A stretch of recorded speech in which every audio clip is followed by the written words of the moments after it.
Well, today's Monday, and finally I can show you guys this old Freightliner. So automatic transmission, 261,000 kilometers on the odometer, and I have on my deck, I loaded a small scissor lift, like scissor aerial platform, and a small bobcat, but tiny baby bobcat. You cannot switch. Of course, I had to drive it on myself, drop the bed. You cannot switch the controls. Basically, there's two levers. Both levers are for movement, you know, forward, back, left, right, and then you use the paddles to operate the bucket.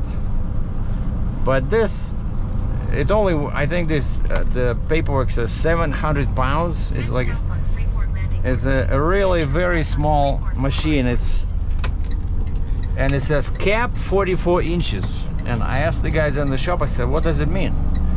And 44 inches, like the bucket, and they said, no, the machine is 44 inches wide, because I guess sometimes they need baby machines like that when the space is limited. Turn left onto Freeport Drive Northeast. And so I called the guy. So the bobcat is my first drop, so of course because of that I had to load my scissor lift first, and then the bobcat is in the back. And I called the guy, told him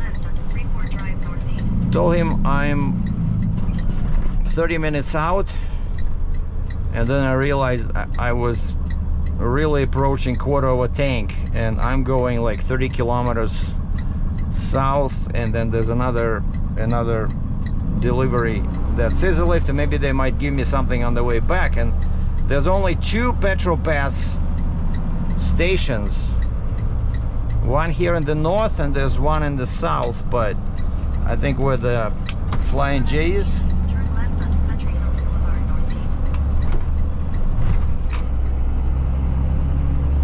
And this bobcat like has 2 eyes in the back under the counterweight, but has nothing in the front. Oh man. So I had to go talk to the shop manager. I said, hey, I don't want to damage anything. I said, it's not like I don't know. I moved a bunch of these machines, but much bigger ones where they have tie downs, right? Turn left onto Country Hills. And the only place I could see was the, you know, where you foot rests on the bucket. Like there's nothing on the frame in the front. Normally on the bigger machines there's at least like one eye in there in the middle, but this one in the front has nothing. And so the shop manager confirmed my suspicions. He says, yeah, you just use those foot rests because they look like a loop, you know, you put the chain through them, but they all welded, but I can see scratches there, you know. That's one tip for somebody like in my position where you don't know where to put chains. You just look carefully at the machine to see where the scratches are from chains, you know. In 600 meters, use the right lane to take the ramp Alberta 2 south. Because people would have to tie it down somewhere, right? And normally on these older machines you would just see where there's some slight damage to the paint, you know. And on this one I saw it, yeah, I saw it on those footrests, and also some people hook chains to the front of the arms. I could see some scratches there, but it's not a very good location. So anyway, I told the shop guy, I said, hey, I just don't want to damage anything, you know, like this baby machine, you know. If you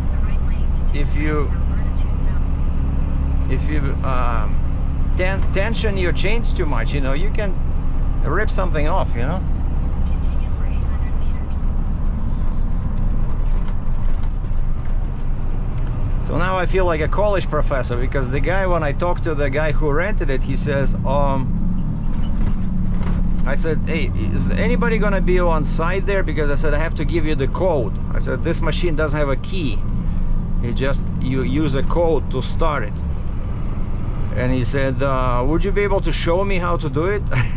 And I'm like, holy moly, I already know something that other people don't, because he says, I only operated machines with a key. And so I said, it's okay, I'll show you. It's not that complicated, but yeah, you have to know some little tricks, because sometimes it's not obvious where exactly where you enter the code, you know.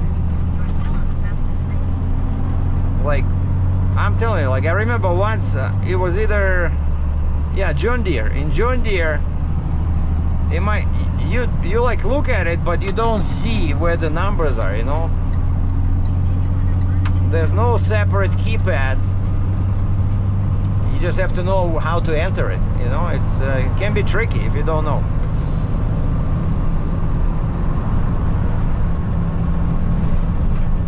And the weather is getting worse, even though it's warm. So +7 now, but they promise some bad weather by Wednesday. And this one, as you can see, it's noisy. It's definitely, you know, since they pay me the same, honestly, I'd rather drive the pickup truck, because the rate, actually I asked them, you know, when we were doing an interview, I asked the boss, the manager of the business, I said, is the rate the same whether I drive a pickup truck or the big truck? Like they call it big truck. 5-ton big truck. And the guy said, yeah, the rate the same. I said, perfect. Because here, I don't know if you can see, like the mirrors all shaky.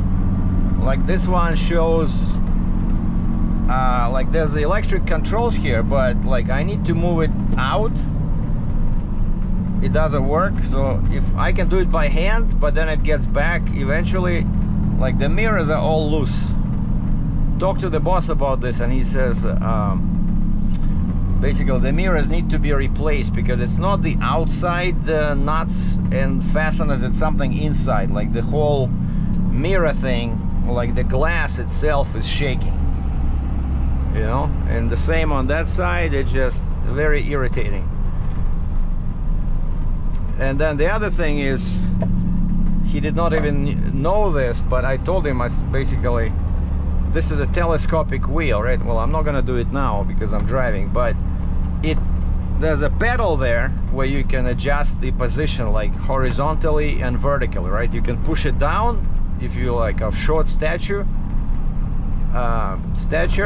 and or you can pull it up, like I do always pull up. And I like, when I'm driving, I like the top of the wheel to be somewhere close to my chin, believe it or not. And so yeah, by the way, you see now it's below, so I can drop the seat. Yeah, so this way I know I'm comfortable. And then, oh, you see, that's what happened. It goes down by itself. As soon as you, let's say, you hit a brake, like that pedal that's supposed to fix it in one position only fixes this. Forward and reverse, it does not move unless you push that pedal. But down and up, it moves. And so I drew the attention of the boss to this, and I said, you know, it's a bit annoying. Can you guys maybe fix it next time you do oil change or something? And he says, oh yeah, I noticed that. Yeah, it's not good. He says, I made a note of this, so next time the truck is in the shop, we'll see what we can do. So, but other than that, you know, works fine. The hydraulics works fine. Touch wood, no leaks, except we still cannot find the remote. So now I just operate it old school with the controls on the side there. And everything came back to me, because, you know, again, I drove these for about 2 years, some 20 years ago, when I was just getting started in trucking. And so my first job was driving a cargo delivery van, you know, just like a regular van, like a minivan, except it didn't have windows, you know, like a cargo version of a minivan.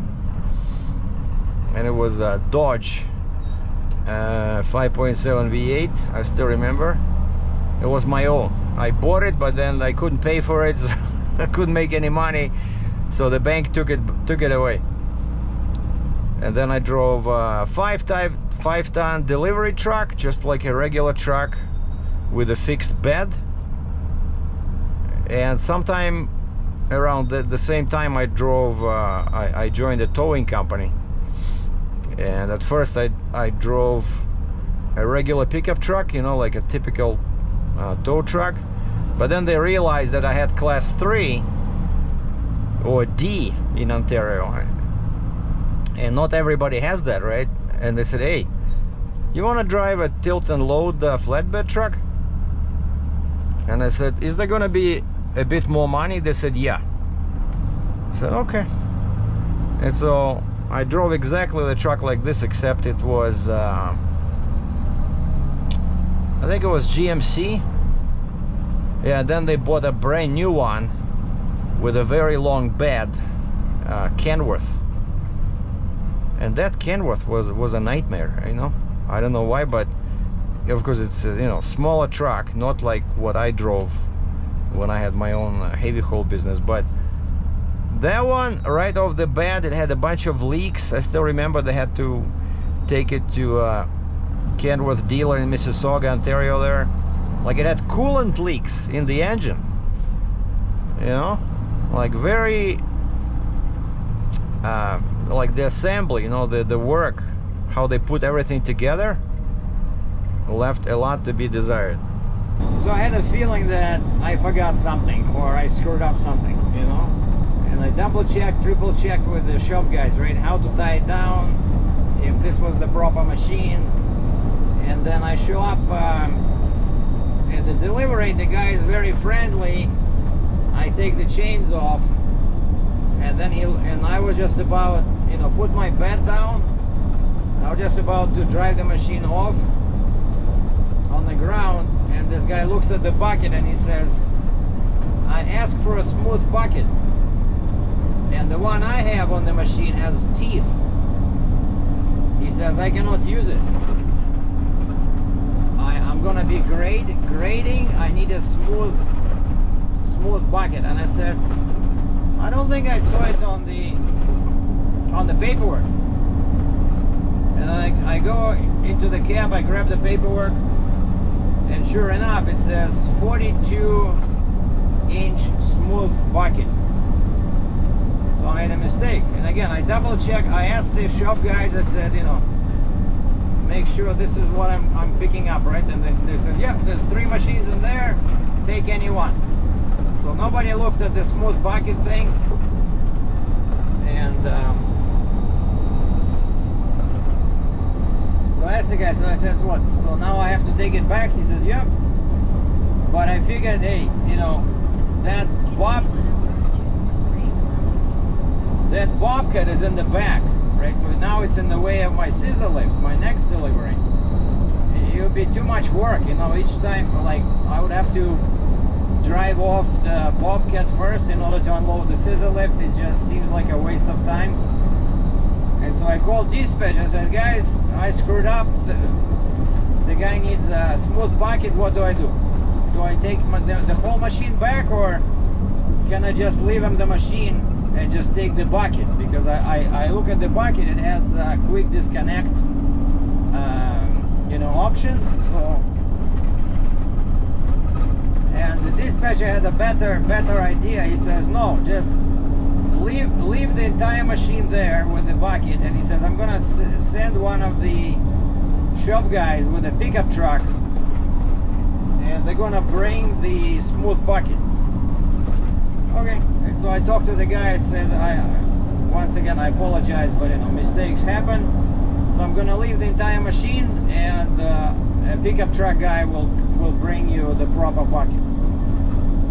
And he said, okay. So I hope, he says, they will adjust the rental, because now, you know, it's probably gonna be another hour and a half before I can use the machine. And I said, yeah, I'm sure they will. So basically, yeah, always very important to read every line on the paperwork.